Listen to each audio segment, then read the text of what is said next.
तो अशोक टावर जी पहुंच चुके हैं। देख सकते हैं बल्लभगढ़, यहाँ रविंद्र फौजदार कार्यालय का उद्घाटन होने वाला है।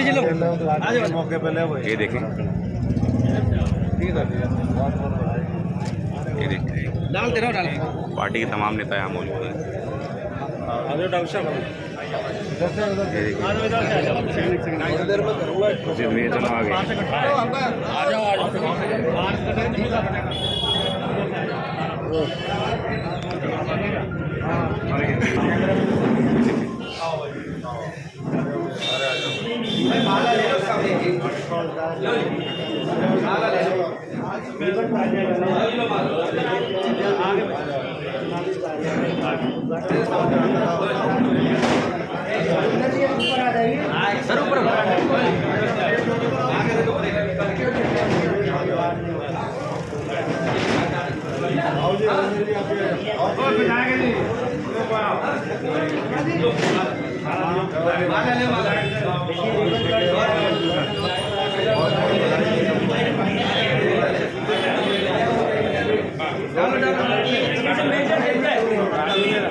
हो गया यहाँ आ जाओ, स्वागत। आओ जी, आओ इधर आओ। एक और ला रहा हूँ, मैं ला रहा हूँ। साइड में निकल के जाओ भाई साहब।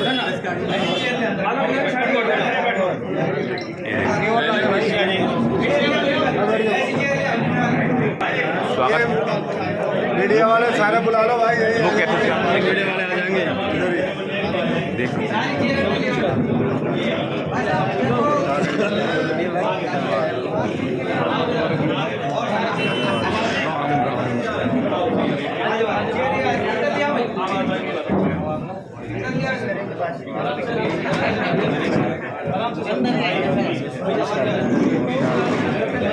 देख सकते हैं।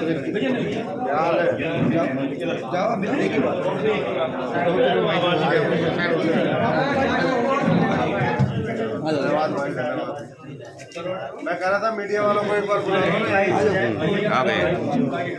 देखो इधर घोड़ों को पहना दो, इधर पहना दो। सर नमस्कार। नमस्कार जी, एक साथ साथ कर लेंगे ना। आ जाओ सारे। आप बीच में आ सकते हैं। एक ही बात है, बीच में ही हूँ मैं। अरे ना बाबूजी, बैठो। कैमरे सेट करते हैं। आ गई सब वीडियो वाले। हाँ जी, एक बार में काम है। आ जाओ जी, जाओ। नमस्कार। नहीं रख दो, जाओ भाई, रख दो। हाँ जी। अशोक टावर जी, आज आप रविंद्र फौजदार जी के कार्यालय का उद्घाटन करने पहुंचे हैं और काफ़ी कार्यकर्ता आज आपके दिखाई पड़ रहे हैं। जैसे 3 दिन पहले एक कार्यक्रम हुआ था, नहीं दिखाई पड़ रहे थे, क्या कहेंगे जी? देखो, रविंद्र का तो ऑफिस बाद में है। पहले तो रविंद्र जी के फादर साहब का है, हाँ जी, फिर ये पार्टी का है, फिर कार्यकर्ताओं का है, और यहाँ के इलाके की जनता का, फिर रविंद्र का है। हमने देखा था कि आपने और जहाँ तक मामला फौजदार का है, तो जो हमारे साथ फौजदार, किलेदार, थानेदार, हवलदार, चौकीदार सब हैं, तो फिर आम आदमी पार्टी इसी का नाम है, केजरीवाल जी के नेतृत्व में। आप कार्यकर्ता को मजबूत क्या कहेंगे? कार्यकर्ता हमारा और मजबूत है। और मैं तो इतना ही कहना चाहूँगा आप सबके माध्यम से फरीदाबाद की जनता से कि देखिए, फरीदाबाद हम लंबे समय से देखते आ रहे हैं। इस शहर में जब जब मैं आया हूँ, चाहे बारिश में आए, चाहे सर्दी में आए, चाहे गर्मी में आए, कोई मौसम ऐसा नहीं है जिसमें हम आए हों और ये लगे कि नहीं यार, फरीदाबाद के हालात ठीक है, यहाँ प्रदूषण की कमी है, यहाँ गंदगी साफ हो गई हो, यहाँ ये जो आगरा कैनाल का काला पानी है ये सफ़ेद हो गया हो, या कूड़ा कचरा साफ करके जो पशु है, पशु अपनी जगह पर है और गंदगी का ढेर अपनी जगह है। यहाँ तो गंदगी के ढेर पे जो है गौ माता का वास करवा दिया है। आपको लगता है कि ये स्मार्ट सिटी है? ऐसे में गलियाँ, नालियाँ, बुनियादी सुविधाओं का अभाव और तमाम जर्जर हालत फरीदाबाद की देख करके तरस आता है। तो मैं तो यही कंवर साहब, ये स्मार्ट सिटी है। अपने दीपक आप बनो, ये हमारे संतों ने, महापुरुषों ने बताया है।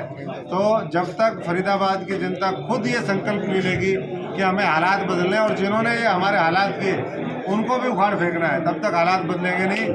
ये समय आया है जब भविष्य में कॉरपोरेशन चुनाव भी है, आने वाले समय में 24 में विधानसभा और लोकसभा का चुनाव है, तो सारे इलाके की 36 बिरादरी से, हर वर्ग से, मजदूर, किसान, नौजवान, हमारे छोटे व्यापारी, सबसे मेरा आग्रह है, कर्मचारी, कि भाई सब लोग एक बार हमें आशीर्वाद दें और यहाँ अरविंद केजरीवाल जी के नेतृत्व में झाड़ू चलाएं और सारी गंदगी को साफ करें। सर, आपने कहा भविष्य में है चुनाव, भविष्य कब आएगा?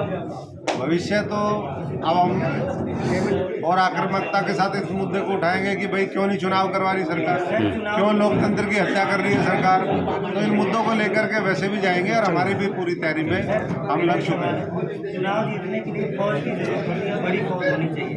अभी वल्लभ फौज दिखाई पड़ रही है, यहाँ पे मजबूती दिखाई पड़ रही है, लेकिन आप पीछे भी कार्यक्रम में गए होंगे, 50-60 कार्यकर्ता भी वहाँ पर नहीं पहुँच पाए। क्या कोई मतलब लीडरशिप में परिवर्तन होगा, कुछ ऐसा हो कि सबको यूनाइट कर सके, फौज बढ़ा सके? संगठन तो पार्टी ने पूरा डिसॉल्व कर दिया है, तो इसलिए संगठन तो नए सिरे से बनेगा, जो काम करेंगे वो आगे आएंगे। जहाँ तक मामला उसमें मीटिंग का आपने कहा, मीटिंग में तो मैं तो कितनी मीटिंग वाली है, कई 1000 लोग होते हैं। जो मीटिंग जिसके लिए बुलाई जाती है वही आता है। अब आज फौजदार जी ने, इस परिवार ने सारे साथियों को इकट्ठा किया, सारे आ गए। अब फौजदार अगर नहीं बुलाएगा तो कौन क्यों आएगा? फौज को बढ़ाने के लिए क्या रणनीति रहेगी? रणनीति यही है, खुले दिल से सारे मतभेद बुला करके सब लोग अनुशासन में काम करें। हरियाणा की जनता, देश की जनता, फरीदाबाद की जनता बदलाव चाहती है और वो कांग्रेस और बीजेपी दोनों से त्रस्त है। अशोक जी, भ्रष्टाचार के लिए, क्योंकि फरीदाबाद भ्रष्टाचार का गढ़ बनता जा रहा है, तो इस भ्रष्टाचार के लिए 70 साल की सरकार को जिम्मेदार मानते हैं या ये 9 वर्ष की सरकार? देखिए, सारी सरकारें जिम्मेदार हैं, किसी ने कोई कसर नहीं छोड़ी है। और इसीलिए जो है, आज अमृतकाल आने के बाद भी अमृत तो कोई और चख गया और इस जनता को जो है जहर ही जहर दिया है। सर, कौन सा काल चल रहा है? जहर ही जहर है और कुछ नहीं है। पॉल्यूशन, पानी में जहर, हवा में जहर, हर जगह जहर ही जहर। और इसी हालात को बदलने का काम आम आदमी पार्टी करेगी। हम सारे बुनियादी, हमारे पास सारे, हमने होमवर्क कर लिया, हमारे वर्मा जी से लेकर के सारे जितने लोग हैं, इनको सबको पता है, बहुत अनुभवी लोग हैं सारे। इन्होंने सारे मुद्दे बता रखे हैं, चयन कर रखा है कि कैसे हम इस फरीदाबाद को वर्ल्ड क्लास सिटी बनाएंगे, कैसे हम यहाँ की दुर्दशा उसको दूर करेंगे, कैसे लोगों को सशक्त करेंगे और कैसे यहाँ उद्योगों के साथ साथ रोजगार के अवसर और बेहतर तरीके से पहुँचे, सबको न्याय मिले।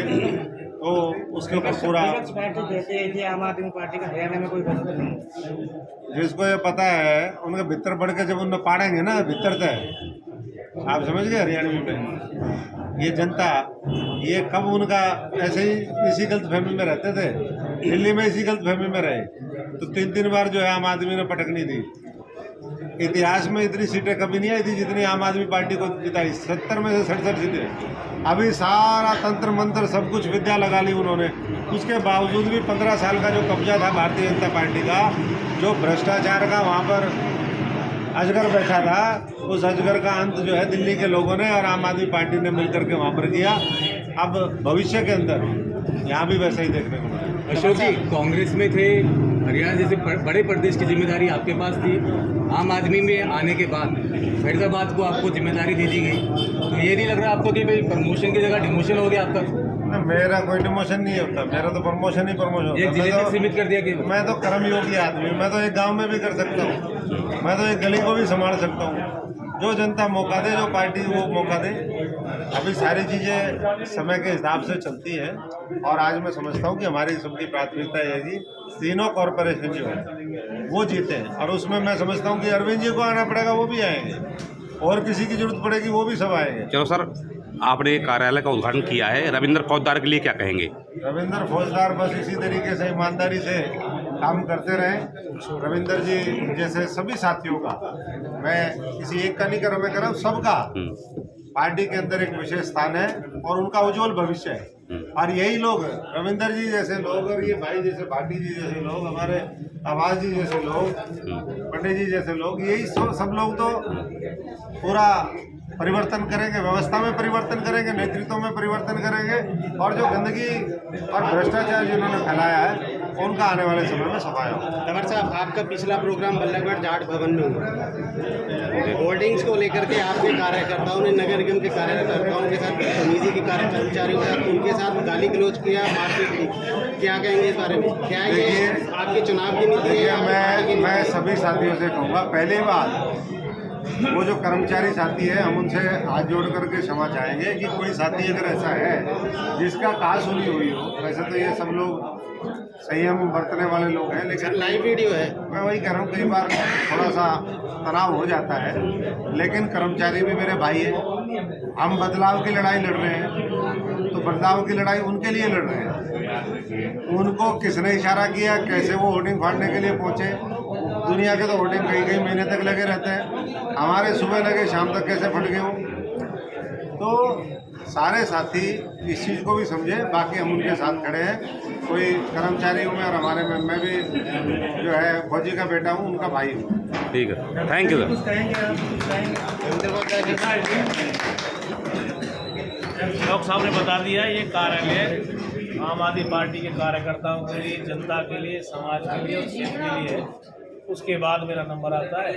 जहाँ कहीं भी लोगों को जिस भी तरीके से इस कार्यालय की आवश्यकता पड़ेगी सबके लिए उपलब्ध है। जहाँ कहीं हमारी आवश्यकता पड़ेगी वहाँ हम उपलब्ध हैं। तो एक तरीके से हमने तो इसको जन सेवा कार्यालय का नाम दिया है। तेरा तुझको अर्पण क्या लागे मेरा। ये कहा जाए ये बल्लभगढ़ का जो कार्यालय आम आदमी पार्टी का कार्यालय ओपन हुआ, बिल्कुल ये आम आदमी पार्टी का कार्यालय है और भविष्य में जो साथी, मेरी सभी से आग्रह है, फरीदाबाद सबसे बड़ा कॉरपोरेशन है, वो धारावी के बाद सबसे बड़ा स्लम यहाँ पर है।